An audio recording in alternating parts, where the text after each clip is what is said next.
Eh, Loren, di atas kita ada matkul apa ya hari ini? Hari ini tuh ada matkul kurikulum sekolah nih sama Bu Betty. Oh, kurikulum sekolah ya. Iya. Kira-kira ada tugas nggak sekarang? Soalnya aku lupa nih, nggak ngerjain kayaknya. Ada kemarin. Nah, lebih baik kita ke atas dulu. Oh, oke. Mending ayo cepat ke atas deh. Ya, yuk.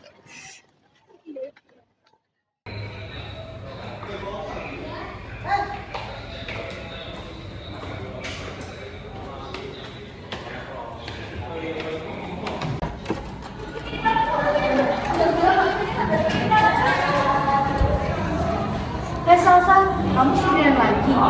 Gak capek ya tiap hari belajar terus? Aku kan cuma mau belajar, Bel. Kayak nilaimu udah tinggi-tinggi aja. Aku kan mau jadi lebih baik lagi. Iya, ada apa nih? Apa nih? Ini loh, sesalsa, sok banget gak sih? Tahu ngapain belajar-belajar? Tahu nih. Emang buku apa sih ini? Buku penting.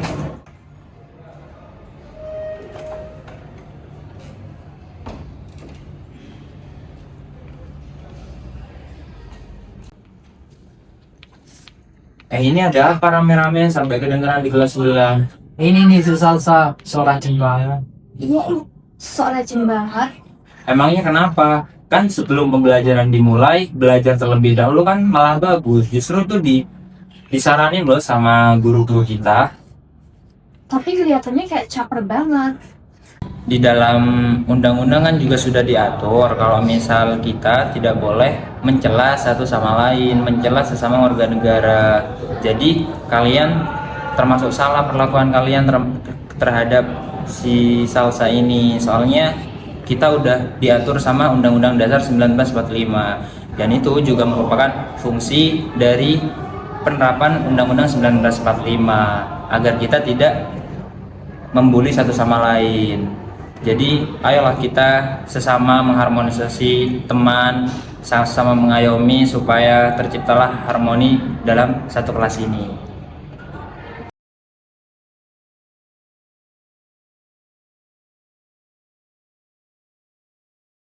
Maaf ya Salsa, kita salah. Nggak apa-apa, tapi lain kali nggak usah diulangin lagi ya. Iya, aku juga minta maaf ya. Salsa maafin aku juga ya. Iya, nggak apa-apa.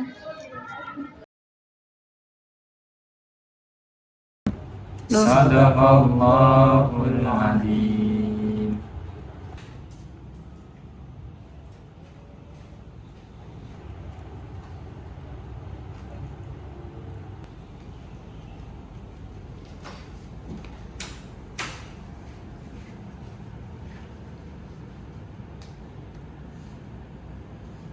Tadi baca surat apa?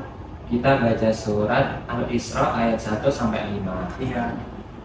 Oh, kalau boleh tahu kejelasan tentang apa? Oh ya, di surat Al-Isra tadi yang kita baca di sana ngejelasin kalau di masa perjalanan Isra Mi'raj Nabi Muhammad. Nah, Al-Quran juga menjadi pedoman bagi umat muslim. Segala hal juga sudah tertulis di sini. Oh, berarti sama dong kayak undang-undang sebagai pedoman dalam kehidupan berbangsa dan negara. Iya betul banget ya. Jadi UUD itu juga jadi sumber hukum tertinggi di Indonesia juga loh. Untuk penjelasan lebih lengkapnya itu ayo kita lihat video ini bareng-bareng.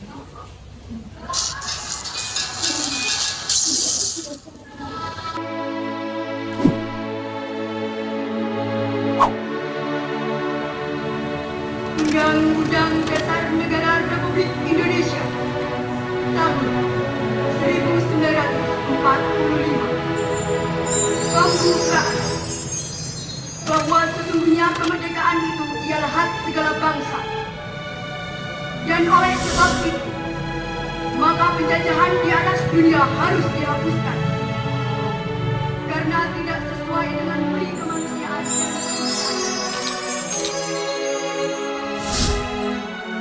Sejak 18 Agustus 1945, UUD 1945 sudah diresmikan sebagai dasar hukum yang berlaku hingga saat ini.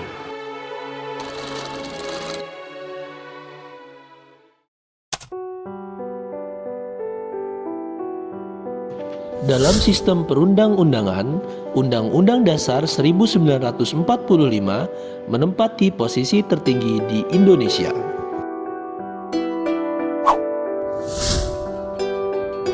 Adapun dua kedudukan Undang-Undang Dasar 1945 pada sistem hukum di Indonesia yaitu sebagai hukum dasar tertulis paling tinggi dan norma hukum tertinggi.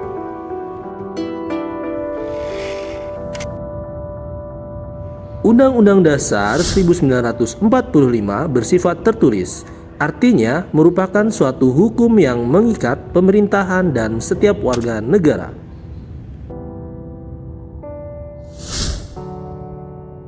Tertulis artinya rumusannya jelas dan dituliskan sehingga menjadi hukum yang mengikat pemerintah dan warga negaranya. Singkat dan supel artinya harus dikembangkan sesuai dengan perkembangan zaman dan memuat hak asasi manusia. Memuat norma dan aturan yang harus dilaksanakan secara konstitusional.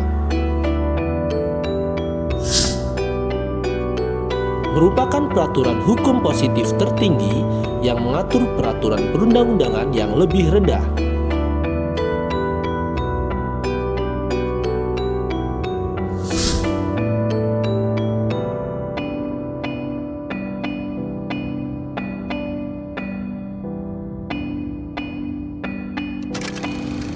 Fungsi Undang-Undang Dasar 1945.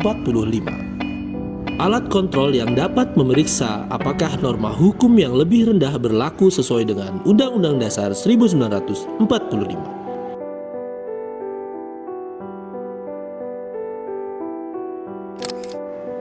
Pengatur, artinya UUD 1945 berperan sebagai pengatur bagaimana kekuasaan negara disusun, dibagi, dan dilaksanakan. Penentu, artinya UUD 1945 menjadi penentu hak dan kewajiban negara, aparat negara, dan warga negara.